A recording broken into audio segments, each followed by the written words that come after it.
हे मधुसूदन, ये कहना तो बहुत आसान है कि तुम मन पर काबू पा लो, मन के स्वामी बन जाओ, परंतु यही तो सबसे दुष्कर कार्य है। हे केशव, मन तो वायु की तरह चंचल है। जिस प्रकार बहती हुई हवा पर काबू पाना असंभव है, इसी प्रकार इस चंचल मन को अपने अधीन करना अति दुष्कर काम है। हे अर्जुन, तुम्हारा यह कहना सत्य है कि मन अति चंचल है। उसे अपने वश में करना बहुत मुश्किल है। मुश्किल है जनार्दन, असंभव है। नहीं अर्जुन, मुश्किल अवश्य है, परंतु असंभव नहीं है। तुम्हारा कहना है कि मन को वश में करने का कोई तरीका, कोई साधन भी है? अवश्य है। क्या है वो तरीका? असंशयम महाबाहो मनो दुर्निग्रहम चलम अभ्यासेन तु कौन्ते वैराग्येण च गृह्यते।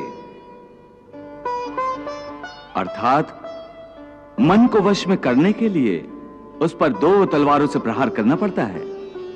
एक तलवार अभ्यास की है और दूसरी तलवार है वैराग्य की।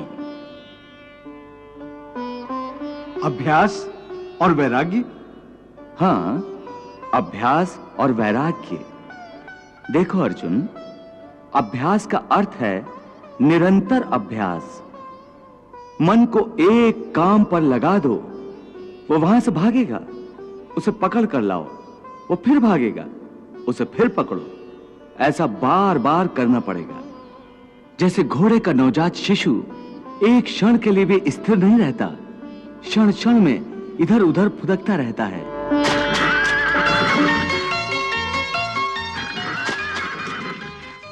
उसी प्रकार मन भी क्षण क्षण में इधर उधर फुदकता रहता है।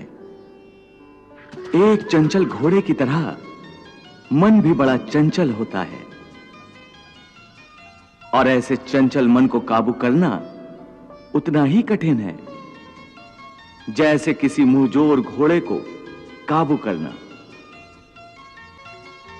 ऐसे घोड़े को काबू करने के लिए सवार जितना जोर लगाता है, घोड़ा उतना ही विरोध करता है और बार बार सवार को ही गिरा देता है। परंतु यदि सवार दृढ़ संकल्प हो तो अंत में वो सरकश घोड़े पर सवार हो जाता है।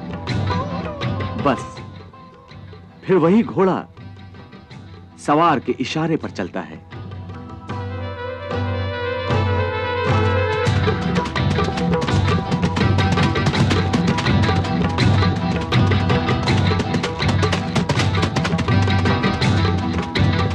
उसी प्रकार मन को भी नियंत्रण की रस्सी में बांधकर बार बार अपने रास्ते पर लाया जाता है, तो अंत में वो अपने स्वामी का कहना मानना शुरू कर देता है। इसी को कहते हैं अभ्यास की तलवार चलाना। जब अभ्यास की तलवार से ही मन ठीक रास्ते पर आ जाए, फिर वह दूसरी वैराग्य की तलवार की क्या आवश्यकता है?